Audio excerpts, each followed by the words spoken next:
So how do you heal the divide? Secretary Clinton, you get 2 minutes on this. Well, you're right. Race remains a significant challenge in our country.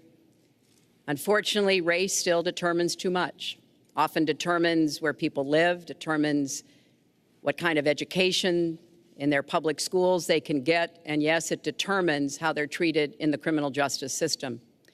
We've just seen those two tragic examples in both Tulsa and Charlotte. And we've got to do several things at the same time.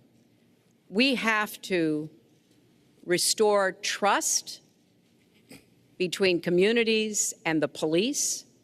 We have to work to make sure that our police are using the best training, the best techniques, that they're well prepared to use force only when necessary.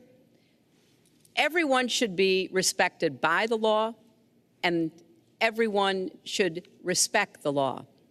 Right now, that's not the case in a lot of our neighborhoods. So I have, ever since the first day of my campaign, called for criminal justice reform.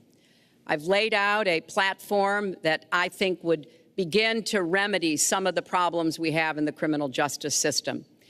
But we also have to recognize, in addition to the challenges that we face with policing, there are so many good, brave police officers who equally want reform. So we have to bring communities together in order to begin working on that as a mutual goal. And we've got to get guns out of the hands of people who should not have them. The gun epidemic is the leading cause of death of young African-American men, more than the next 9 causes put together. So we have to do 2 things, as I said. We have to restore trust. We have to work with the police. We have to make sure they respect the communities and the communities respect them. And we have to tackle the plague of gun violence, which is a big contributor to a lot of the problems that we're seeing today. All right, Mr. Trump, you have 2 minutes. How do you heal the divide? Well, first of all, Secretary Clinton doesn't want to use a couple of words, and that's law and order. And we need law and order. If we don't have it, we're not going to have a country. And when I look at what's going on in Charlotte, a city I love, a city where I have investments, when I look at what's going on throughout various parts of our country, whether it's, I mean, I can just keep naming them all day long. We need law and order in our country. And I just got today, as you know, the endorsement of the Fraternal Order of Police. We just came in. We have endorsements from, I think, almost every police group, a large percentage of them in the United States.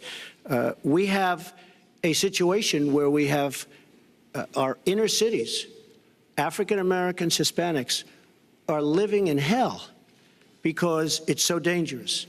You walk down the street, you get shot. In Chicago, they've had thousands of shootings, thousands, since January 1st, thousands of shootings.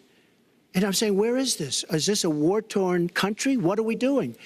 And we have to stop the violence. We have to bring back law and order. In a place like Chicago, where thousands of people have been killed, thousands over the last number of years. In fact, almost 4,000 have been killed since Barack Obama became president. Almost 4,000 people in Chicago have been killed. We have to bring back law and order. Now, whether or not in a place like Chicago you do stop and frisk, which worked very well, Mayor Giuliani is here, it worked very well in New York. It brought the crime rate way down. But you take the gun away from criminals that shouldn't be having it.